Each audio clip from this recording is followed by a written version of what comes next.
Congratulations, you've unlocked All Apologies, a show about apology tours and demanding satisfaction. I'm your host, Trucker Andy, and with me, as always, is your co-host.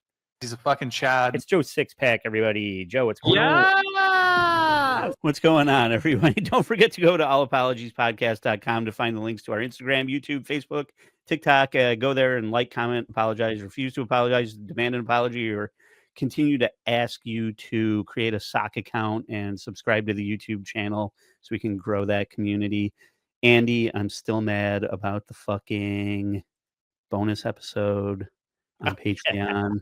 Everyone, go find out why Andy and I are no longer friends. Yeah. That's a great way to sell the show. You know, that's way to make everybody want to go figure it out. No, I've been thinking about this show ever since I saw it the first time. It's a game show in the UK called Naked Attraction, where contestants rate their potential dates by they start from the feet, and then they pull up a curtain and everybody's a nudist, and they're just like, well, that dick looks too weird, so you're cut, and people are shamed off of the show based on genitals alone. And we were very kind of like critical of the show after the fact, but reflecting about it now, it's just like, well, it's obviously the most shallow of shows that you could possibly put on the air. So why are we trying to set some high bar for this show that never even existed? We were judging it unfairly, I guess, where I was maybe. Yes. And we're going to have our own game show now, Joe. We're going to give away the last key to the Dabble House, but I don't want to do that since we're doing game shows. We can't run a game show without our very own Vanna White, and I need to welcome New Girl onto the show to be Vanna to my Pat Sajak. I don't know who that is, but I'm going to take it as a compliment. You don't know who Vanna White is? The longest running game show in the States is Wheel of Fortune. Have you heard of that game? Yeah, we have an English version of it. I watched that.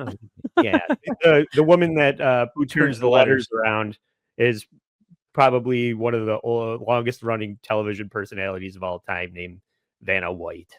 Is she still hot, or is she just old now? Or for her age, she is still pretty hot. All women want to wear that. For your age, that's really turns us on when we hear that.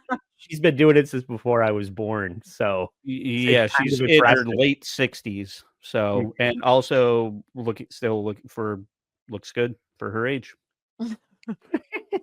Qualify. I would put in the comments would if they showed me a picture of Vanna White. Yeah. All right, Ed, let's pull up the wheel. New Girl, I don't know if you've been following what we're doing with this. Yes, I have, but I never know any of the answers, so that's why you've not seen any. Oh, that's at all. You're welcome to guess, but what question was it for? The question this week that was on Instagram for everybody to find was a song that the band Stained wrote about a certain whack packer from the Howard Stern show. You had to guess which whack packer the song was about. And the answer was, did you know, Joe? Did you guess? Beetlejuice. It was Beetlejuice. Yeah, Beetlejuice. And I think a lot of people, to New Girl's point, it's a little obtuse of a question unless you're from that sort of shock jock radio world, which I think a lot of our audience is. But we did only have one person guess correctly.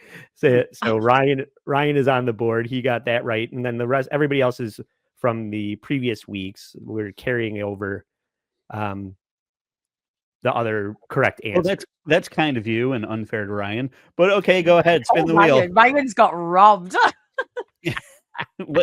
Ed, can you please make it land on Ryan? I've got my fingers crossed for Ryan.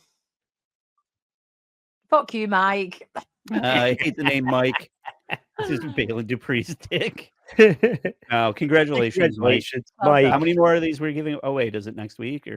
Well, Dabble House is next weekend. This is the last episode 99, leading up to episode 100 at the Dabble House, which is going to feature as many people that I can wrangle from the Dabble House, which now it turns out is including Missy B is going to be there, as well as everybody from Uncle Rico and WATP.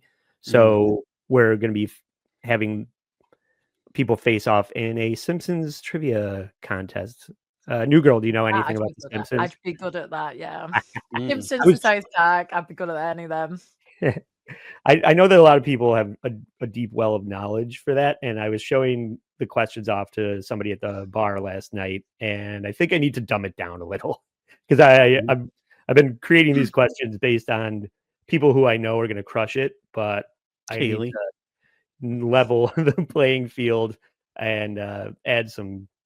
Shuli's not going to get any of it. Probably. I know, that's why I'm just like I gotta keep massaging the questions, but I'm very excited about the game. So look for, and that's going to be streamed live on our channel as well as the Content House channel for free. So be on the lookout next Friday. Probably I'll throw up at a premiere so that people know when it's going to start, but it's definitely going to happen Friday mid-afternoon, probably between 4 and 6, but it's unclear when. So just be on the lookout for that. What do we have left in the budget? Can we just give Ryan a fucking... Well, no, and don't worry, Ryan and everybody else that was on the wheel, because right above Joe there, you got Hackamania approaching, and I don't think they've announced a virtual ticket for Hackamania yet, but I'm certain there will be one. So anybody that didn't win this week will probably go into the lottery for... Slide in my DMs, Ryan. I'll send you a consolation prize. Nice. There you go. That's better than a fucking... What about the rest of us? Slide in the DMs. All I ever get is fucking 9/11 memes. So what? I saw you cat memes as well. Yeah. Hey, I respond in kind. It's not your fault or anything. Guess what? So bad on the internet. So unpaid. There's a bit of an unpaid that Joe sent me regarding the link in the document, the George Santos link. George Santos was parading up and down New York Times Square. Well, hey, hold on, Andy. For New Girl's sake here, George Santos was a congressman. He ran for election on Long Island in New York, and it was found that he was like very fraudulent and stealing funds, and was essentially drummed out of the very fucking rare politician. The rare occurrence. No, not the corruption was not the rare thing. The rare thing was that he was actually drummed out of fucking office, and that they let a corrupt politician leave. That was fucking insanely rare. Like usually they'd just be like, "Oh, he's corrupt. Yeah, welcome." They only get one of us. When they get caught. One of us. One of us. Days, don't they? Like that's the way you get left.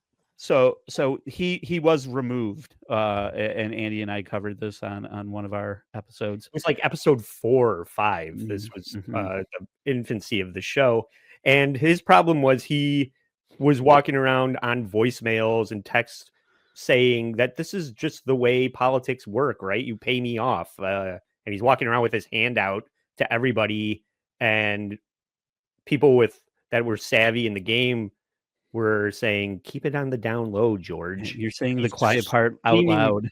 Yeah, he's screaming in public that he was lying about all of his qualifications. Everything that he was saying he was qualified to do was all fabricated. So yeah, he was like everything. I'm a trans, differently limbed refugee, Jewish, who grew up on the wrong side of Harlem, everything, and I'm Jewish. Like it was all a lie. That typical Jewish name, Santos.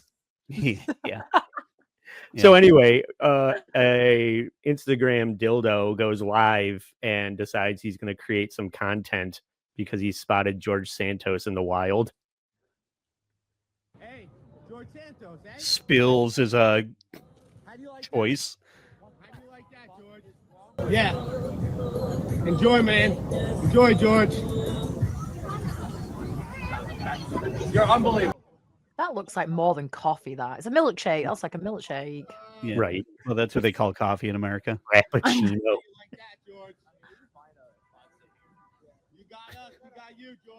That's classed as assault over here if you do that. It is here too.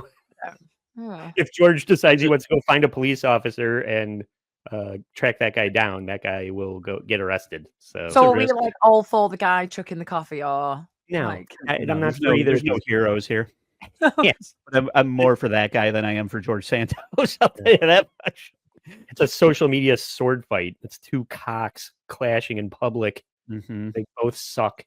That guy. I mean, I think George Santos is a piece of shit, but I would never go live and accost him on the internet. That's the stupidest thing that person. Too many people have access to the internet and camera phones. Like, you should be vetted before you load a camera phone. Yeah, I mean, there's a world where that guy gets some kind of legal repercussions from that, but who cares? It's George Santos. Fuck him. Joe, do you want to introduce New Girl to Owen Cook, our new favorite life coach? I'm literally looking up like, what do I say about Owen Cook? So we covered Owen Cook last week. He is a life coach, basically, is what he is, and he's got a bunch of somehow getting losers to give him money. I don't know how. And he ran through my algorithms at like a cocaine fucking speed run. I'm like, there's something with the editing that's really frantic with this, but he's also like a motor mouth guy. Like, he says a lot without saying anything at all. This says Owen Cook is a world-leading coaching company in self-transformation and social skills with coaches based in Los Angeles. I really think he's like a trust fund baby who has... You could have just like rounded that up and just said douche. Like, yeah, Ed's just said the exact same thing. He could just say douche. That's it. I think that sums it up completely. Yeah, I mean, let's just play it. I think the big mistake I made last time was chopping it up a little bit. You have to fucking experience it all at the same time. But Owen Cook is going to answer the questions that nobody's asking, which is it better to be a fucking serious dildo out in public or just a maniac asshole? So let's watch this clip. Is it better to be more serious when having a conversation with somebody who you meet out, or should you be a little bit more playful or fun? What I'm going to do in this video is I'm going to take the fun factor of kind of being a bit of an idiot and playful, and I'm going to dial it all the way up to 1 trillion. Are you over 21? I am over 21. Are you okay to be on social media, broadcast all over the internet? Yes, sir.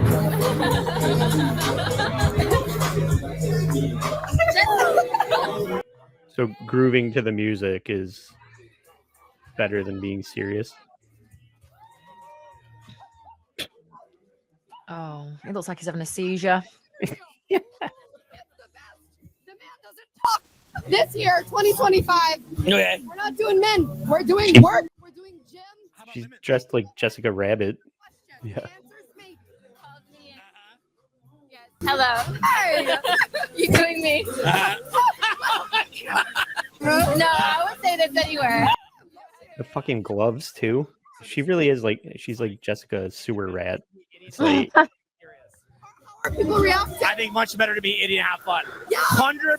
I think so. Yeah, well, if you find a drunk chick on the street and do shit like that, it's gonna work, isn't it? Go and find a 60-year-old vet and do it. You know what I mean? Like, go up to like a serious, actual man and do something like that. You're gonna get a total different reaction. If he came, imagine if he came up to me in the street. right. And also the context that you're out at night and there's music playing. If you go and try your dance moves at 9 a.m.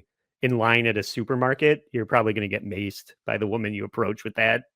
Right. This is like 2 a.m. at a fucking fast food joint where everybody's going to get like just left the club and they want to get a piece of pizza before they head home or whatever. And my biggest criticism of that, he goes, is it better to be serious at 2 a.m. at a fucking greasy fucking fast food joint, or is it better to be fun and ridiculous? And then he's also like, are you over 21 and are you okay to be broadcast on the internet? Like, he's like, you're going to be on a show, is really like, that's how you're attracting people, is that you're putting they think they're going to be on some internet show. The next Hawk Tour girl. That's yeah, right. They're not intrigued by your frame. That's what the new girl doesn't understand is Owen Cook, his method, right? He had something called the Blueprint, which was a total failure. And he's now pivoted to a new course that he's offering people at like $4,500 or in value. You know, it's always, we value the course at $4,500, but you can have it today for $25. So that is called frame, and having frame, and how are you framing yourself and framing people. And he talks about how he had this insanely intellectual, you know, it was never about how good looking she was. It was about her great personality, but he lost his girlfriend because he lost frame, and he doesn't have frame, and you got to get frame. Do you have frame? What's your frame? How are you framing it? Oh, you've lost frame. I have frame. She had frame. I didn't have it. And everything is just, it's just a bunch of fucking word garbage nonsense. I think you've watched too much of him. He's infiltrated your brain. Well, we had Tony from Hack the Movies on last week, and we found that Owen Cook is going to be in Philly in May, and I think Tony and Andy and I are all going to go to see if we can get kicked out of his fucking seminar. We're all going to dress.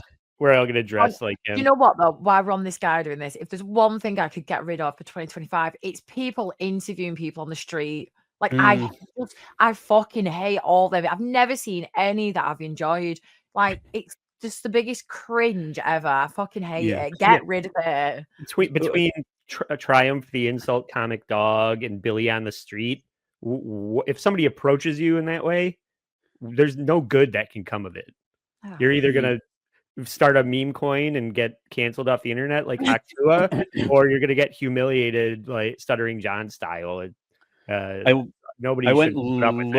I went looking for like a clip, like something a little. Usually, it's him sitting in a hotel room next to a air conditioner, speaking to 5 people who attended the seminar or something like that. So it's supposed to be like this TED Talk, like motivational, like Tony Robbins-esque thing, only at like a very diminished level.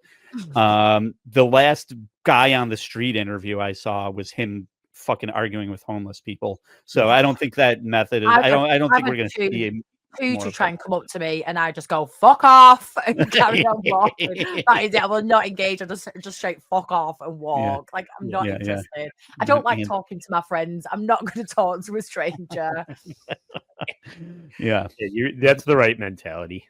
Yeah, you get to come on this show. You don't have to talk to strangers on the fucking street. Okay, so that's one of our favorite. This is these clips that I'm playing. No, that's Guy Tang. He's one of our other favorites. But I Andy, know who Guy Tang is. You know who Guy Tang is. He's one of my favorites. Andy, you have my other favorite. So we got 3 favorites on this show: Guy Tang, Owen Cook, and Andy J&O. J&O. What J&O has going on right now? Do you remember a couple episodes ago?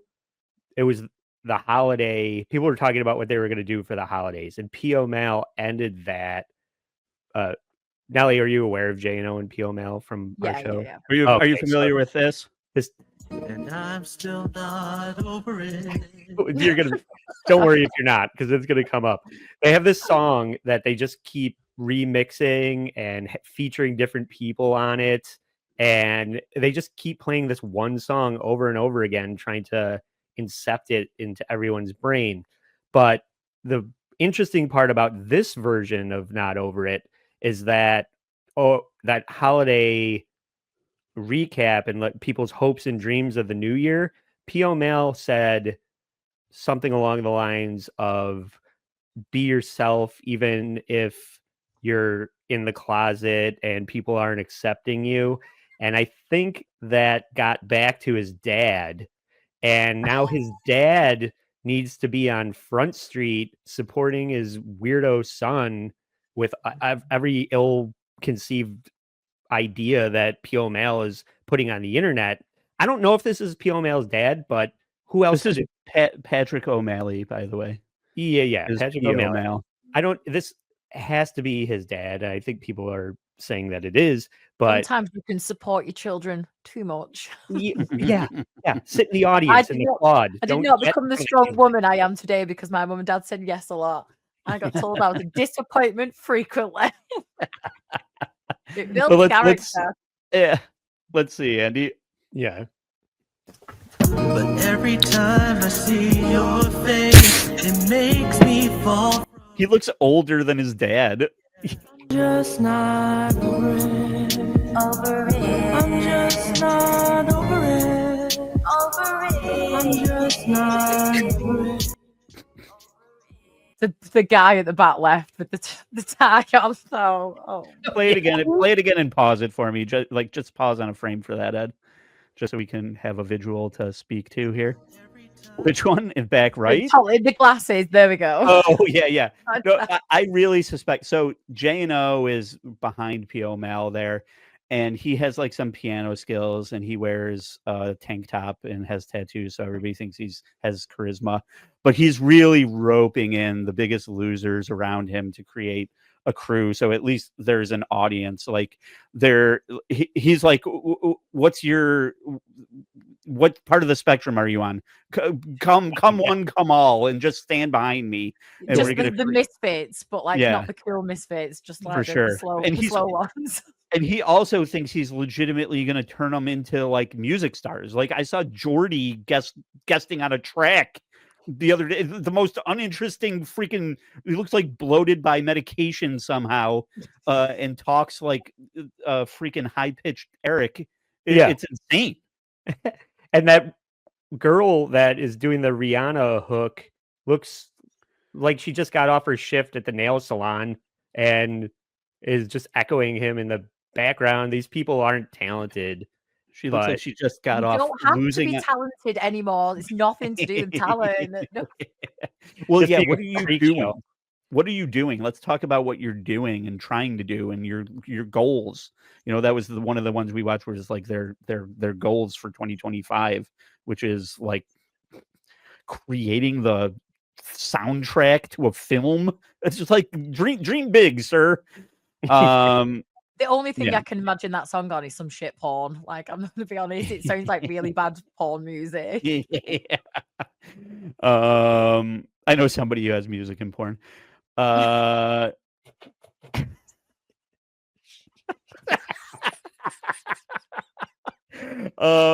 Anyway, so moving on, right? Let's keep going here. Twin telepathic thing, but kicked in there where you're both like, I'll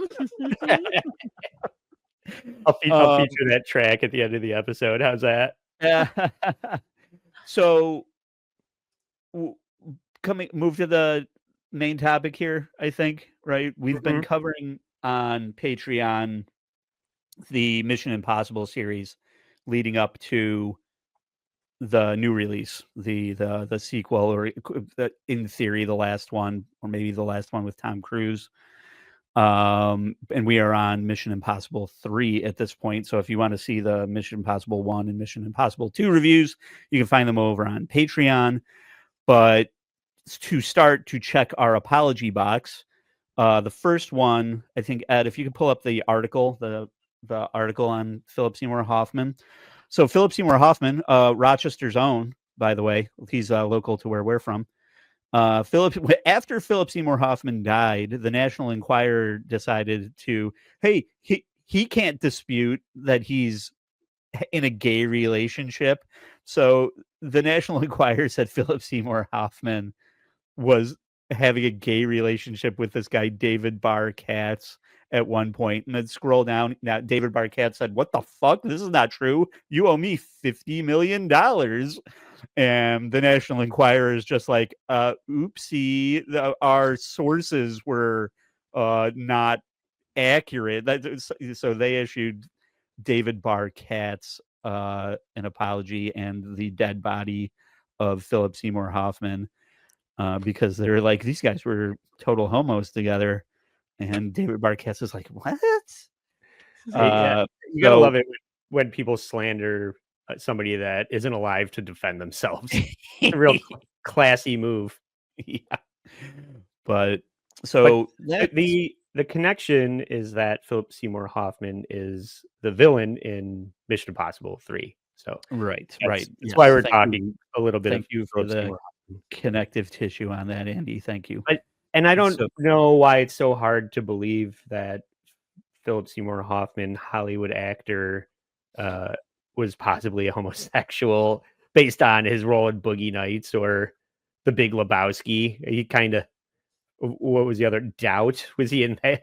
He played a Catholic priest. There's a lot of reasons to believe that he was a gay man, but he was also an incredible actor. So he was just good at portraying a gay man. And people, that's the biggest problem with society today is everybody believes what they watch in the movies. Everybody thinks that because Philip Seymour Hoffman tried to kiss Marky Mark in Boogie Nights and that they saw The Matrix, that the world isn't real and Philip Seymour Hoffman is gay. Okay. Way to build a belief system around things that you watch on TV. The Owen Cook brings up The Matrix a lot. The quickest way you can lose my attention is to start talking about how The Matrix is real. I was just like, the second I hear the word The Matrix come out of somebody's mouth, I'm like, I'm out. I'm completely out of this. Okay. So the other apology that we'll put up front here is from, so one of the things that we were talking about is Mission Impossible 1 was directed by Brian De Palma, very reputable director back in the day and, through his career. The second one was John Woo, who was on a real hot streak at the time that he directed Mission Impossible 2. And then for this one, Mission Impossible 3, they bring in kind of an unknown, I would say, at the time. If you look at IMDb, we talked about that before, he had done some TV stuff, a couple episodes of Felicity, which is, we'll talk about coming up here. And then Alias, that show with Jennifer Garner. Alias. Oh, yeah. Okay. But he was only did like a couple of guest spots. Like, it's not like he was the primary director or anything. More of a producer, right? More of a producer. Sounds like he had dirt. It sounds like he had dirt on someone and worked his way in there. He knew somebody in the industry. Before you move past the directors of the previous films, it did seem like, and Tom Cruise mentioned in an interview that he was trying to find different directors with different styles so that each movie would kind of feel a little bit different in its own thing. But the only thing that I'll disagree with about that, based on what we've been talking about, is that they tried to get almost every director from each of these first 4 or 5 to return, except John Woo. They didn't want John Woo back, but they tried to get De Palma to do 2, and he declined. So they got John Woo. They didn't want Woo back, so they got J.J. Abrams, and then they wanted Abrams to do 4, and everybody just keeps declining. I assume because Tom Cruise is hard to work with, but yeah, he probably keeps talking about the fucking Illuminati the entire time. Or some shit. Yeah, Scientology, that's the one. Yeah, eating levels. New girl, your overall opinion of Tom Cruise? I don't. No opinion. I don't mind him. Like, he's done some great films. Like, he is no doubt a great actor. How he is as a person, I couldn't give a flying fuck. Like, I like his acting, and that's all that matters to me. Whatever you're doing in your personal life, as long as it's not, touching kids. That's pretty much I don't really care. Yeah, that's pretty much our opinion. Andy and I are definitely Tom Cruise apologists. I would say, like, we like his work. If you're going to separate the person from the art, we're fans of most of Tom Cruise's. Yeah, I enjoy everything he's done. I've enjoyed. Yeah. Okay. He makes fun films. I wouldn't say he's not an Oscar level actor, but he knows how to make a fun movie. It used to be that you'd set the template of like, you'd have A-list actors who could open a film and they were making $20 million. This was like late 90s, early 2000s. This is what it was. They're $20 million actors who can open a movie. And I would say Tom Cruise is like the last of those people. Mel Gibson. Eddie Murphy, Tom Cruise, Arnold Schwarzenegger. Yeah, right. It was just Marky like there's no stars anymore. It was just like I was just gonna say that. There's no like, do you know what it is? It's Netflix now. It's Netflix stars, like the Stranger Things cast and all them, like the big thing now. We don't have Hollywood movie stars anymore. We just have kids on Netflix. Yeah. I think Chris Pratt is probably the closest that you could name right now. One of the Chris's, Hemsworth. Yeah, the Chris's. Well, anyone under the age of like 30, though, I can't think of any massive stars under the age of 30 now. Yeah, no, not really, because they're all on social media, right? Or that's with kids today, or like that's where they'll find their entertainment. Same with musicians. Like, there's not a lot of like good musicians come out anymore. It's kind of just Timothy Chalamet. Yeah, no, I think you're onto something there, new girl. With that, is that because of the access to the internet and the access to software, exactly, it's completely oversaturated. So trash, like talent, doesn't mean anything anymore. Yeah, like you've got to be so much better than everybody else to even get noticed. Oh, is that true? Because I mean, look at us. No, stop it. All right. So anyway, let's just keep it rolling here. So to Andy's point about the directors, this was like kind of early. Well, was this post Lost? This might be after Lost. Yes. Okay. So that I'm so glad I didn't watch that show. I'm so glad I never got into it. So J.J. Abrams really gained a lot of notoriety with Lost, and so then he started directing. And this was like one of his first big movie. And I would actually say this is where everybody's just like, oh, he's really good. Like I think he set the tone for the rest of the series with this. Just the kind of style of movie that would be developed going forward with the rest of the franchise was set here. I was comparing this to when Fast and the Furious 5, when they introduced The Rock into Fast and the Furious 5. That's sort of when those fast movies became what they are now. The popularity of it peaked with that, and then they rode that through maybe like 6 to but I think like 5 and 6 are probably the best ones when The Rock is heavily featured, and 3 of Mission Impossible is where it established itself as a solid franchise, because the first 2 were more like scattershot. People didn't really know what was happening with it, and you're right. Once this one came out, they decided, Tom Cruise said, this is the blueprint for every other movie that's going to come after this. Well, I can't comment because Andy didn't warn me that we was doing this, so I didn't get to rewatch Mission Impossible 3 beforehand. All right, I'm going to forward you the DM where I did say watch Mission Impossible 3 as homework. No, we said we was doing Naked Attraction. I don't remember. Did you send it me on a Friday or a Saturday? Yeah. But I was drunk then, Andy. You can't send me messages on a weekend and expect me to remember. Hey, noted. You cannot send messages. That's why I don't get any 9/11 memes on Saturday. You're just on Sunday when I'm hungover on Instagram. I assume everything I'm sending you is read by drunk eyes. So, all right. So anyway, this sets the tone for J.J. Abrams, or the franchise, but also J.J. Abrams' style emerges. And one of the things that he got criticized for a lot is like what they call lens flares, where like if there's a light shining right into the camera and it kind of makes like a rainbow, like straight line across the screen. And so he did it in every movie leading up from Mission Impossible to the Star Treks that he directed, and even in the Star Wars movie that he did, Super 8. If you watch Super 8, it's just like lens flare, lens flare, lens flare. So somebody brings up lens flares to J.J. Abrams, and this is his response to it. Lately, it's about your style as a director. What is it about lens flare that you find so appealing dramatically and visually? I know I get a lot of grief for that, but I'll tell you, there are times when I'm working on a shot, I think, oh, this would be really cool.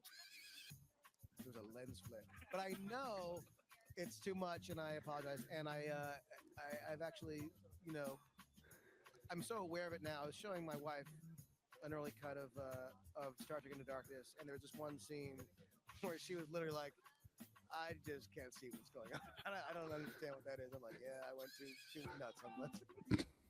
I'm a little bit traumatized. I'm not gonna lie. That is the first time I've ever seen J.J. Abrams. What's going on with his nose? Why does it look like a penis? Why does his nose look like a penis? I am fully traumatized. I don't think you can talk about this group of people and their nose at this in the same conversation. So we're just gonna move on from this topic. No, what? No. Oh, is he Jewish? Shut up! I didn't know that. And he's nothing like a Jew nose. He's got an actual there's a dint in the middle, like a Jap side. Like it's that. No, I'm sorry. His no. nose has and a now, chin. and now the Gestapo is on their way to your house. Bring it on. Anyway, all right. Well, it's funny that it does make a shot more interesting. There are tricks to visual tricks to making something static a little more dynamic, and it's just in his toolbox. It's the screwdriver in his toolbox. He likes to use it, and then you look at Fast and the Furious. How many shots do I need in Hobbs and Shaw where somebody gets punched into a chair and then the chair falls backwards and the camera falls backwards with it? It happens like 4 times in the movie. Well, and we discussed it with John Woo, like the rotation, there's always going to be like some standoff, All right. Or Michael Bay has the low circling shot on the Bad Boys. He does it in every movie. Yeah. But probably overdone. I guess when you have a signature style and people start pointing it out, maybe it's time to make a change. Okay, but let's talk about the movie. I guess I think there was a follow-up clip to that. There's a second. Oh, is there more? Did you cut it in half? Or let's look at his nose some more and make fun of it. Yeah. Don't. I feel awful now. Oh, look at his hair, new girl. What are you doing? I actually had to use ILM. I can't judge that hair. My son has that same hair. I think you can see his just wallet. A better hairline. I think you can see his wallet bulging out of his chest pocket too.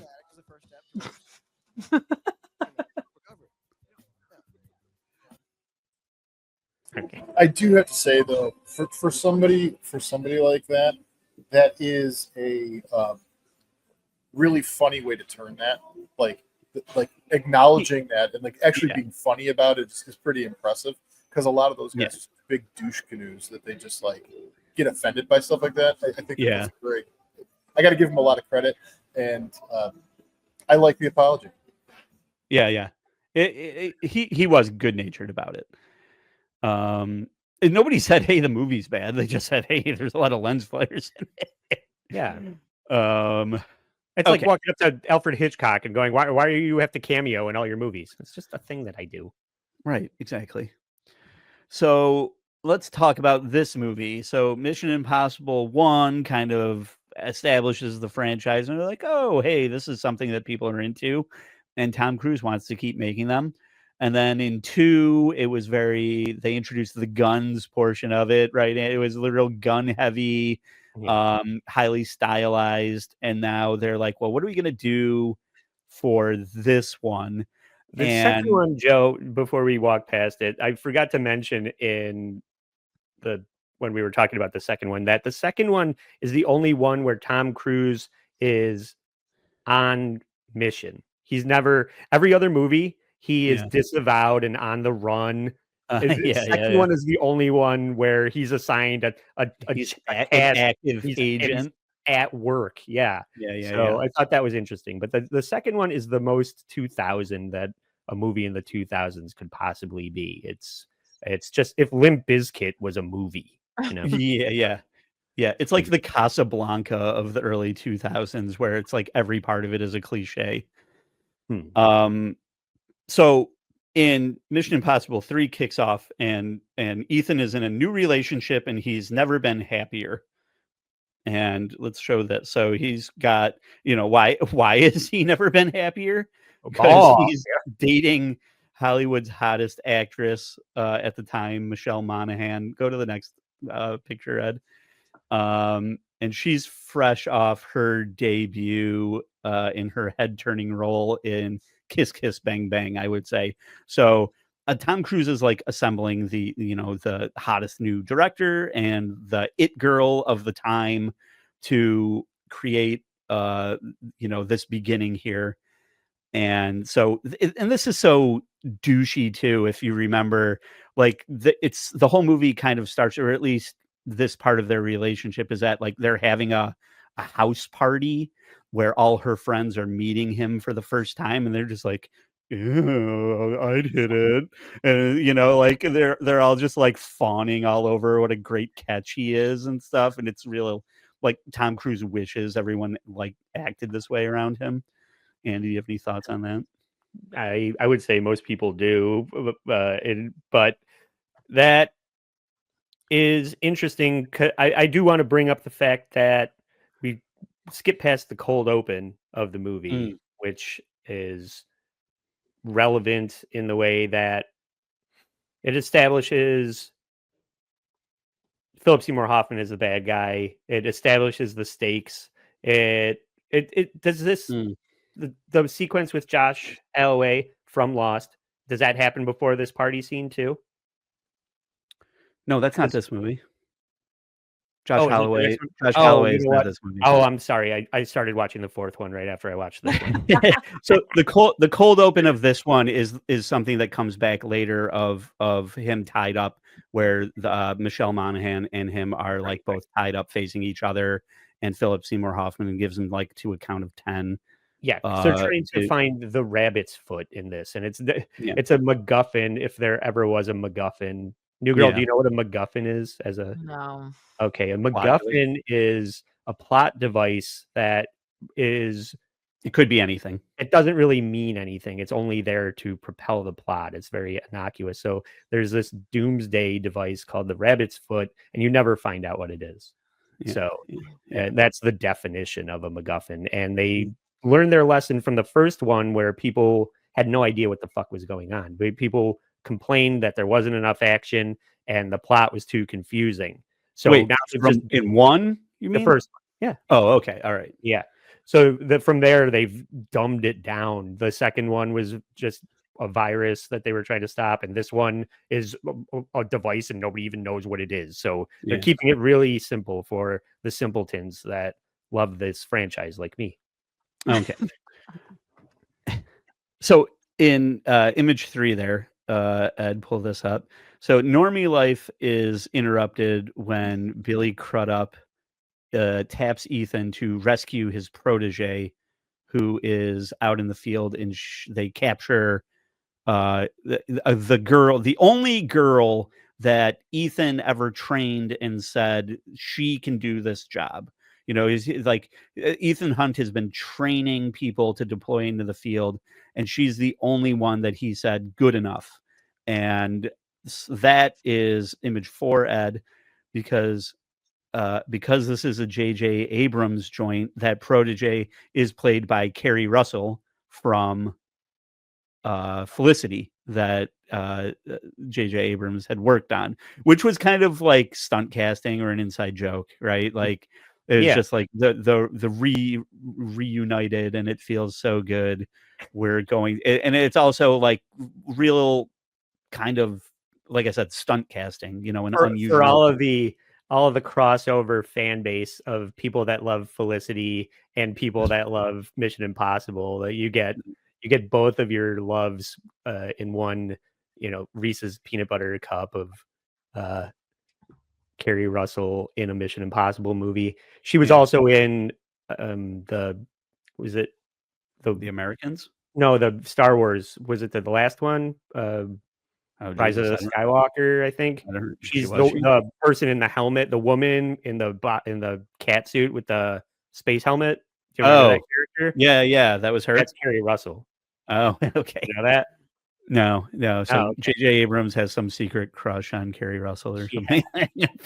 New girl, though. The other thing that we're doing with these movies, and maybe you don't know the other women from the other ones, we're trying to figure out who the hottest female lead in all of the Mission Impossibles. So I feel like Kerry Russell is maybe like a little sister to Michelle Monaghan in this. Like, kind of, Tom Cruise has a type at this point, right? But Tandy Newton, she's a Brit, Tandy Newton. I'm no good with names. I need faces. Show me a face, I'll know. She got a nice pair of tits. I'll probably know her Yeah, name. she's a little like Aubrey Grace. Audrey Hepburn-ish, only black. Anyway, so not did you the ever hottest see? for Joe Did you, so Sixpack so- is not the hottest I face didn't on mean that. I just mean this is the difference.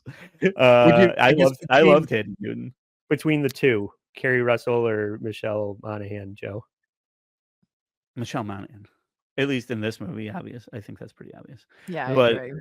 did you see Felicity at all? Was that a show that played over in the UK in any way? It rings a bell, you know, but I'm not. It's like a I guess it college. was quite a while ago. So It's just like a girl coming of age story, like a college like thing. You know, it was just like, we're sick of, you know, high school movies or high school TV shows. We're gonna make a college TV show.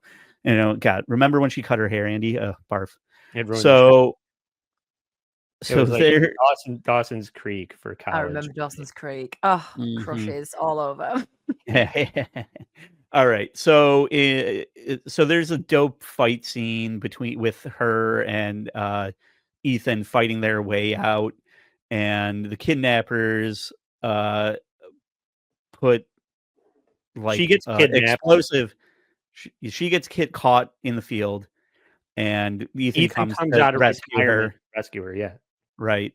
And so they put what we come to find out that'll be the reoccurring comeback later on in the movie is that they've put an explosive charge in her head. And clip 5, Ed, it's all going to work out, right? It's Mission Impossible. So, oh no, they they go to rescue her, and no, wrong, they trigger it, and now she has to have a lazy eye, corrective surgery, and LASIK, and wear dork glasses for the rest of her life. How have the teeth I mean, survived, she's though? dead. What?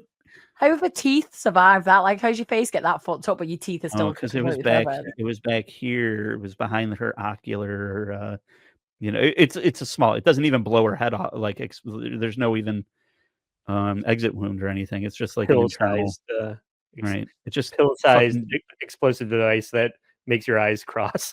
yeah. It destroys Called your. vodka in my eyes. Yeah, you're injecting it. You're taking it intravenously, or Like Motley Crue. yeah. You're doing your butt chugging vodka. So and okay, so we're bringing there. The one thing I think that is interesting about the franchise is that the tangential characters are a revolving door of like stunt casting or whatever. So in 6, we get Lawrence Fishburne is here as the hard ass dick boss that everyone hates. Took over for Anthony Hopkins. Big shoes to fill. Right. Well, there's so what's established is like Billy Crudup. Do you have the Lawrence Fishburne? Not that we have to look at Lawrence Fishburne, but why not? Billy Crudup is like Ethan Hunt's handler, and then Lawrence Fishburne is the guy who's sent in to like audit and be like, "You guys fucked this up. She's dead because of you fuck up, and this is all everyone's fault but mine, and I'm here to fix this." You know, that's Lawrence Fishburne's role, and everyone hates him, and he does a really good job being hateable in this He's role. a great actor. Yeah, he is good. And so then the Matrix is real, guys. Speaking of the Matrix, here's Lawrence Fishburne. So it's revealed that this is all over, as Andy said, this is all over the mysterious device known as the rabbit's foot, and everyone wants it. And Philip Seymour Hoffman has it. Let's pull up Philip Seymour Hoffman's picture here as the bad guy in this movie. And this is like a role, like a career turn for Philip Seymour Hoffman as like a really despicable bad guy. And he did such a great job of being menacing and being hateable in the movie that I think everyone noticed him in this role. Like it was really, he almost, you know, stole this movie in a way. That's interesting. I'd like to hear New Girl's opinion on Philip Seymour Hoffman. Are you aware of him in any single way, or like his other roles? Yeah, Do yeah, yeah. you think that he's good, or you don't care either way? No, yeah.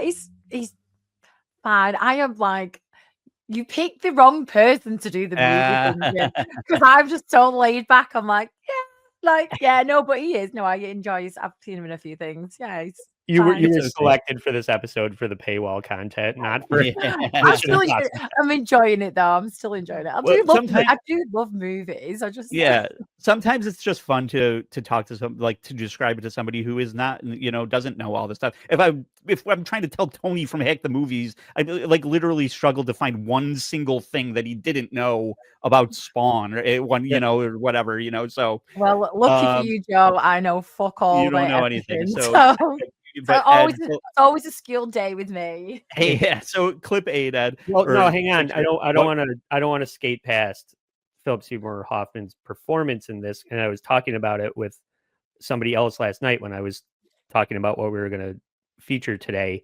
that he is not on paper to look at an intimidating, imposing person, like physically, right? Picture 8, Ed. Oh, sorry. No, Okay, go ahead, because these are all of him. So there right. he is. So in this Big is Lebowski. him in Big Lebowski, right? And he's a toady, he's a peon, and that is playing to type. Whereas in Mission Impossible 3, he's playing against type, and he's doing it so well. He's really creepy and imposing. And maybe Speaking it of worked. creepy, here he is. If you didn't know him from Mission Impossible 3 or The Big Lebowski, here he is drooling over Mark Wahlberg's dong in Boogie Nights. Yeah, I guess that he can play creepy for sure. But maybe he was cast for his stature. They're like, get me somebody that's the same height as Tom Cruise. And yeah, their fight scene at the end is awkward, and like the only way they could pull it off is like Tom Cruise writhing in agony. He's really hamstrung at the end, and that's the only way you could fight Philip Seymour Hoffman without it being comical. Yeah. Yeah. But great job, Philip Seymour Hoffman. Rest in power. Yeah. So you can't have Mission Impossible. It can't just be Ethan Hunt, Tom Cruise on the team. You have to have a supporting cast. And to continue the conversation of who is the hottest woman in the entire Mission Impossible series, here comes Maggie Q to throw her head in the ring. And this isn't even the hottest picture of her in the movie. I didn't pull it, but I did. I changed my vote. Yeah. So Maggie Q is fantastic, and she had her own turn as like in the La Femme Nikita series on, I think, the CW or whatever. So she had her own show, and Die Hard 4. She does a great job here. Is it Die Hard 4? Oh, she's like one of the toadies in that. She's right? like Timothy Olyphant's girlfriend that Okay. Bruce Willis beats the shit out of her. Yeah. I'd let Bruce Willis beat the shit out of me in his form, like in his youth. Doesn't matter, I won't mind. Yeah, I like Maggie Q. Yeah. Yeah. Maggie Q is, I think, in contention. Every time we watch one of these, I'm like, oh, this is the hottest one. And then I watch the next one and I'm like, oh no, this is the hottest. This is the hottest one for sure. And it took him a long time to get a recurring female character. And I would have liked if she had stuck around. Yeah. Do they even? Oh, okay. I see what. Yeah, everyone likes Rebecca Ferguson. You're talking about. Michelle Monaghan comes back over and over, but in a very limited way, like as his wife. They get married very early. So maybe to flesh out some more details about this, so it doesn't look so stupid towards the end. They're like, Tom Cruise married a doctor. She's a doctor, and then I don't know. She comes back later.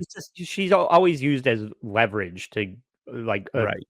Something to hold against Tom Cruise to make him do something he doesn't want to do. Basically, he can't have a normal life. He can't have a normal life because she'll always be in jeopardy. Is like the end of this movie, basically. But anyway, her being a doctor also has that's key in the end of this movie as well. But so she's recurring. That was the point. She's recurring, and then we also get Simon Pegg for the first time in this picture here, and that's like him. A fucking legend. Yeah. This is where he starts on the left and where he is now, and he goes from being the guy in the chair, just the guy that they call on the phone to get tech advice from, to a field agent, in later seasons or later going forward. Other He's movies. in every film. He's in every movie starting. He's a national treasure. Him and Nick Frost, national treasures. We love them. Yes, and so I said, what did I say, that Philip Seymour Hoffman stole this movie? Nobody stole this movie more, I think, than Simon Pegg, because they brought him on for every movie after this as well. But this is the first one we get Simon Pegg. And that British guy from the Tudors, I don't know what his name is. Nobody gave a shit. But that's the whole team. John Ryan. Yeah. So that's Ethan's team, right? He's just the additional white guy that nobody cared about. Yeah. So shit happens. Philip Seymour Hoffman escapes in a daring helicopter bridge missile launcher fight. They kidnap Michelle Monaghan. Ethan gives himself up, and pick 12 here. Ethan gives himself up, and he begs and cries, and it's very unbecoming. And this is like cold open. He rolls a tear like a pussy. Yeah, and he's like, please don't kill my wife. Now, this is also the rare version of the movie where the face swapping is used on Tom Cruise in this movie, because he's face to face with his wife, who he clearly doesn't know at all, because they blow her head off and in the cold open, and then lo and behold, it's not actually her. They had used the face swapping thing because the bad guy is Billy Crudup, and Billy Crudup has been blaming Lawrence Fishburne because Lawrence Fishburne is an asshole, and Billy Crudup's been saying, look, that guy's a dick, right? We're cool. And then lo and behold, Billy Crudup has all the access to all that Billy kind of Crudup fake scenario shit. Billy Crudup was trying to frame Morpheus for what he was up to, and I like to point out the quality of the mask work in each of the movies, because I feel like the first one was bad because everybody just looked like Tom Cruise with a fake nose until the very last one, where it's John Voight, and it's John Voight playing, Tom Cruise as John Voight with a mustache. Right. So that worked so well because every other mask looked like shit leading up to that. And then in the second one, I think they used it to a really good degree, where the Sean Ambrose villain was masquerading as Tom Cruise a lot, and they used the mask work a lot in that one. Whereas in this one, I think it's only Tom Cruise plays Philip Seymour Hoffman so that they can abduct Philip Seymour Hoffman, and then this bit with the wife and you think that she's dead when it's just somebody in a mask. So I think those might be the only bits, right? I think they used it so sparingly because they wanted it to be the turn here. So they're like, hey, don't forget about this very early on, but then they completely abandon it until the very end and then use it against Ethan. And this is also where they introduce that machine where they show it's like a 3D printer making the mask. Oh yeah, how the masks are actually made. That's where this is introduced for the first time. It's all tremendously stupid and requires you suspending disbelief, like in a very major way. Like, I mean, to position this as like realistic is completely preposterous. But we don't watch films realistic, though, do you? You want not this, yeah. World shit. Yeah, if you were watching this movie with somebody and they would be like, "That's so unrealistic," you'd be like, "Get the fuck out of my house!" Yeah. That is literally what I do, though. I do that all the time. Like that is so fucking dumb. Why would they do that? Yeah. But there's a reason why this and Fast and the Furious are the biggest, longest running franchises. Yeah. So just throw the last picture up there, Ed, and so the bad guys inject a bomb into Ethan's head. So everything comes back. Almost, Andy, in a way, this is like when Spider-Man fights bad Spider-Man. Andy loves that thing where like the bad guy is exactly the same as the hero. Okay. So they inject the bomb into Ethan's head, but they've already figured out, they've already given you the solution. They just, with Carrie Russell, they never got to it. Like, they ran out of time. The whole countdown was the defibrillator was charging up, and it takes like 30 seconds to charge, and the bomb goes off in her head like 3 seconds before they could actually electrocute her to like short out the bomb in her head. But so Ethan saves his wife, and then they go to like this industrial panel where he like strips wires like from directly from the electrical panel, and he like grabs bare copper, and she flips the switch and like electrocutes him to death. And then he's like, because you're a doctor, you'll be able to bring me back to life. But then I really do feel like the bad guys come, and this is a picture of her fighting off the bad guys while he's dead on the floor. So she gets her own kind of action sequence. But I'm like, I feel like this went longer than a minute, and he's probably brain dead from lack of oxygen at this point. But she revives him, and then he goes on to fight. I think, yeah, it must be after he's just come back from death to then fight Philip Seymour Hoffman, who's just this feeble. No. That was before she electrocutes him. Before he gets electrocuted. Because remember, he does the stupid like prison foo where he's like touching his head and fighting with his elbows. He's fighting a close quarters battle. Yeah, that was corny, but then he's like, "Oh, my head! How can I ever defeat Philip Seymour Hoffman?" And he like gets run over by a truck. The physical powerhouse, Philip Seymour Hoffman. Yeah. He just tackles him right. out a window, and Philip Seymour Hoffman gets hit by a bus. It's fine. Right, and then he comes back to reveal that Billy Crudup is actually the big bad of the movie, and then Michelle Monaghan shoots Billy Crudup to death. Right, and then they live not happily ever after because we already explained that he can't. So Michelle Monaghan brings him back to life with her doctor skills, and Ethan's just going to poop the bomb out later. And then he's got a defunct bomb in his head like RFK Jr. He's got like a brain worm now. Yeah. And but then what we find out is that the MI force, or the impossible mission force, that is one of the funnier parts at the end. He's walking off into the sunset with his wife, and he's like, "Well, I'm a secret agent," and she's like, "What's it called?" And he's like, "The impossible mission force," and she's like, "Shut the fuck up! That's the dumbest fucking." She's like, "It's not really called that," and he's like, "That's what it's called." So they even shit on it a little bit, which was fun. That's cute. Self-awareness. Yeah. But then I think they get a happy ending in this, but the next one we find out that it didn't work out. So but we'll save that for next week. Oh, well, I don't have to watch it now. So yeah, right. You feel like you lived it from Joe's epic storytelling. Unless you want to see lens flares and Maggie Q's legs getting out of a Lamborghini, which those are all very good reasons to go watch it. It's a good one, especially following up the second one, which is, I mean, I like the everybody. I mean, the second one is the worst one probably, but it's still fun to watch. So. I think I was too young when I watched them to really appreciate them. I probably should go back and rewatch them.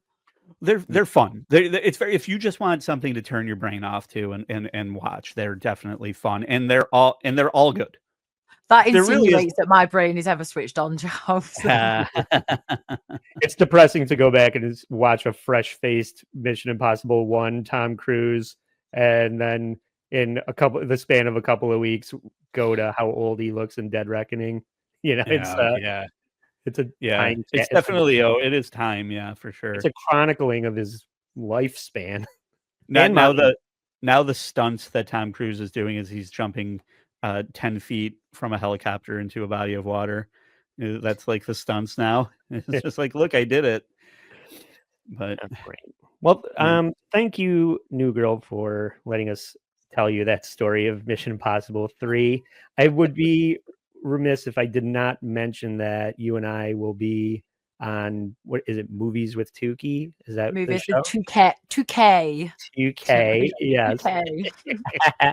And we're going to be watching one of my all-time favorite, involuntary comedies. This is a movie created by a narcissist that is so bad that it's funny, and it's called Get-Even. And this, I can't wait. Even if you put a space, the way they did not. It's called Get Even because it's supposed to be Get Even. Yeah. But what's the alternative? Bullets and what? Road to Revenge. Okay. I think there's like 3 different titles to it. They kept trying to release it 3 times. Yeah, and it's just such a turd that it rivals The Room for sure. It's so great. And what the second banana, Wings Hauser, just passed away, so it's the perfect time to revisit it and put a new audience in front. I hope there's a bunch of people that have not seen it so they can enjoy it for the first time. I've seen it like 8 times. I'm looking forward to it. Doing movies with 2K is one of my favorite because they're always films that I've never seen, and they're just like car crash films that you just like love to shit on, and that's the best, isn't it? Just sitting there and just shitting on them. It's fucking brilliant. Right. It is. And this is that for in spades. So I'm looking forward to it. And I need everybody to please, if you're not following the Instagram account, All Apologies Podcast on Instagram, that's when we're going to announce what time we'll be going live for episode 100 from the Dabble House. So it's a great time to check to start following the Instagram, because that's where you can find out how to watch for free. Our part of the show is going to be free. There's going to be a lot of paywall content. We just gave away the third pass for the paywall content, but we're going to be streaming a lot of other types of things for free from Florida, from the Dabble House. Hopefully we're going to find John and harass him in person. Leave John alone. The man's just trying to live his life. I forgot Nelly loves John now. Yeah. I just feel so bad for him. Like, imagine having to be him. Like, it's awful. He's got enough on his plate. I hate myself enough. I don't want to think I'm like stuttering John. But we have to decide. Do we accept the National Enquirer's apology for calling Philip Seymour Hoffman gay every time? No. Or do you accept J.J. Abrams' apology for using too much lens? Yeah. J.J. Abrams, that is a perfect apology. Yeah. That is what apology should apologize for it though. Like, but it's perfect. The National Enquirer, they suck. Yeah. Apparently, so does who was it? The 2 guys that reported on Philip Seymour Hoffman. So Philip Seymour Hoffman's boyfriend. All right, New Girl, thank you so much. Do you have anything that you would like to plug? Just movies with 2K. We do it every Sunday. I'm there every other Sunday because I work, and it's a very late show. So I'm here this Sunday. But yeah, if they just go onto Twitter and follow me, I share everything that I'm going on Twitter, and it's at NewGirl92. Are you still going to try and do your date night series? Yeah, we were going to do it one day this week, but I went to the pub and got drunk instead. So I support that. Good move. Yeah, me and 2K, every once in a while, we just do like a date night, and we put like a old film on and just hang out and just watch a film. We don't even care if there's anybody there, to be honest. It's just a way for us to watch a film at the same time. Fun. Okay. Yeah, so this will probably come out by the time this comes out, we'll have watched Get-Even, so that'll probably be findable. I also appeared on Christian Blattcast talking about Val Kilmer this past Friday, so that's findable at this point too. And I did an episode of Shitty Song of the Week where I brought the worst 311 song I could find, and Red from that show brought a 3 Doors Down show, but that's not out yet, so be on the lookout for that. Probably next week, they'll throw that up on Twitter for you to find there. So follow Shitty Song of the Week and the Blattcast if you want more of me. And I I can't thank you guys enough for checking this out. And if you want more, please go follow us on Patreon for just $5 a month. You can watch New Girl rate dicks we watched Naked Attraction, and I instantly regretted it when I thought it was a good idea until we started actually watching it. And I was like, oh my god, what it's have I? It's a good hate watch. It's a good hate watch. Yeah. So for New Girl, for Fat Edgy, for Joe Sixpack, I'm Trucker Andy saying, stay sorry.